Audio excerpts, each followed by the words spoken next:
Hello, everyone. Charlotte Adler here with the National Sports Media Association. Today, I'm here with Romi Bean, 2022 Colorado co-Sportscaster of the Year. Congratulations on this huge accomplishment, and thank you so much for being here. Yeah, thank you for having me. It's such a huge honor and I'm so excited to be here. Of course.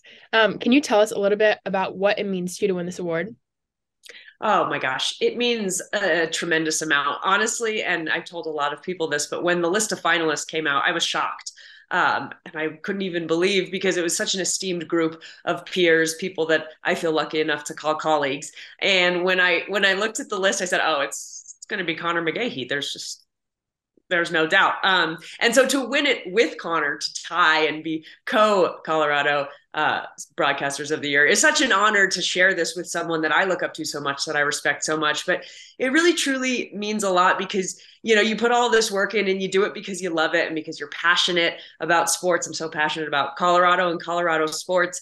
And to know or to get that, I guess, validation that somebody recognizes that is just, it's overwhelming. You don't do it for these things, but it's a really humbling moment for me. And one of those things that's, you just want to keep putting out what people I like to see and what people want to hear. And it's really just an incredible moment. And I don't think I've like fully, truly processed it. That people even kind of look at me in that regard is just something I never imagined. And I'm just so humbled.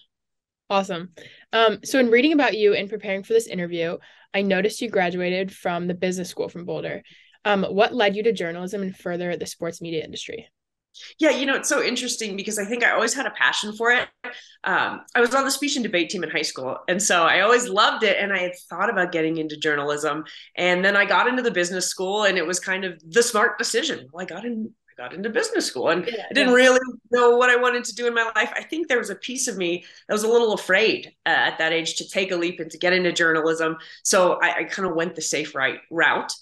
So it's so funny how life works itself out because at the end of the day, this is still, I've always had such a huge passion for writing. I've always been really very curious about life, about people. And so all of the signs were there. I think I was just afraid to take that leap. And I'm grateful that a little bit later in life, I had the courage to take that leap, even though then I hadn't gone to school for it, but still and try and jump into it. And thankfully it's worked out.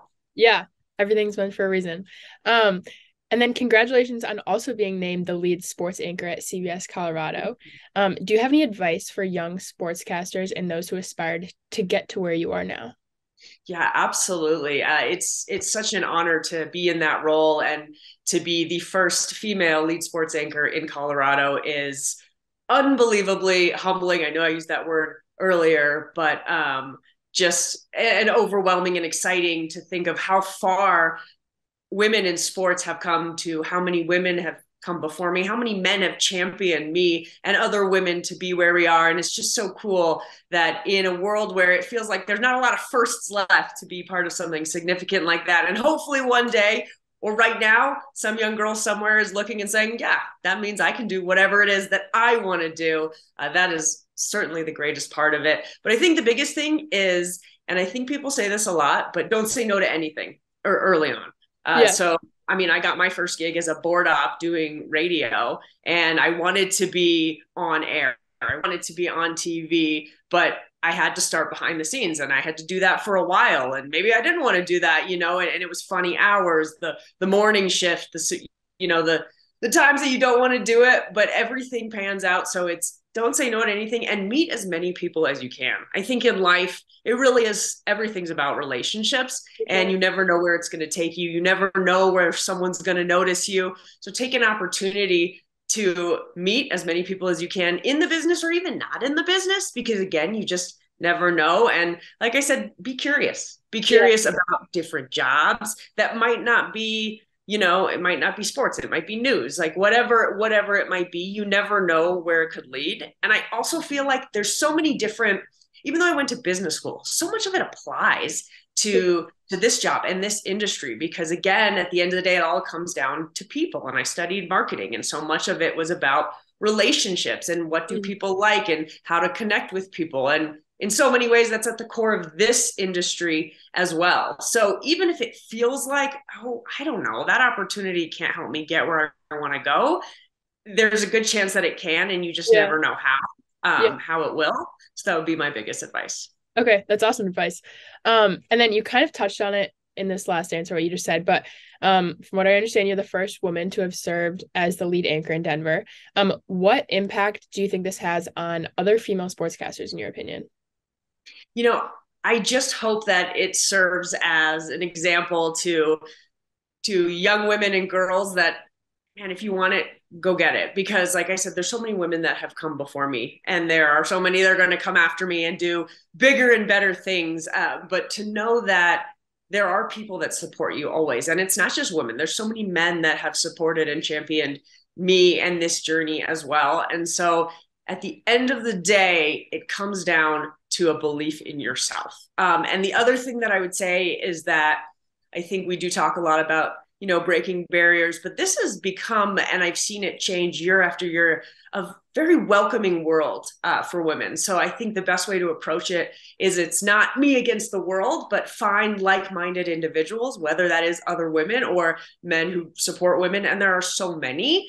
And use them to help elevate you and to chase your dreams. Because yeah, there's always going to be haters and people that don't like it, but there are so many that do. And I think we're so fortunate to live in a time where people want to see this. People want to, want to reward people for who they are, for how hard they work, not because you're a man or a woman or because you look like this, that, or the other. And I think at the end of the day, put the work in.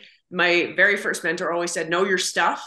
He used a different word besides stuff, but he always said, know your stuff. Because if you know your stuff, no one can mess with you. And so at the Yeah. end of the day, I think that's the biggest thing. And the other thing I would say is, and I learned this from a woman, her name's Amy Trask. She was very high up in the NFL, one of the first kind of boss ladies in the NFL when that wasn't a thing. And I asked her about it. And she said, when I walked into a room, I never thought about my gender.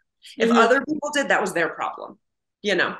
So, and I really took that to heart. And I think it's guided me a lot because you walk in there with, this is who I am. This is my skill set. This is what I have to offer. If you have a problem with who I am or whatever, let other people waste their energy on that. It's not worth your energy. And I feel like that opened a whole door for me. So I always like to pay that forward because it was such good advice that she gave me.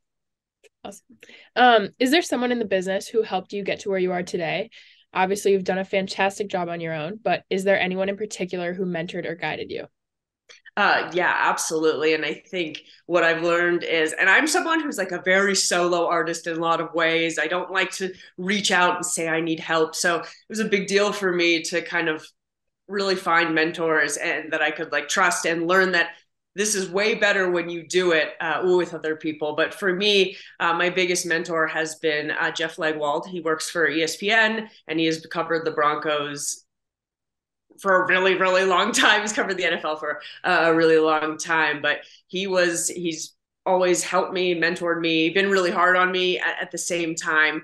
And I feel so grateful for all of his tutelage and for all of his mentorship. And I think the other thing is I have a lot of kind of mini mentors along the way. I think there's so many people that you can learn from, even if it's just a little thing, even if you're not constantly meeting or talking with these people. So I kind of look at a lot of people as mentors in the sense of you can just learn something from everybody. But the other thing I've learned is a guy like Jeff, who's so successful in this business, he really was completely willing to help me because I wanted to put the work in. And I think that you'll find that a lot of people want to pay it forward. They really do, because we know, this doesn't last forever and you want to help the next person. And so don't be afraid to ask because people are really, really willing and they want to help.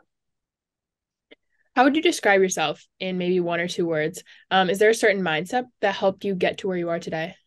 Ooh, one or two words. That's hard. Brevity, not my strong suit. But I would say curious.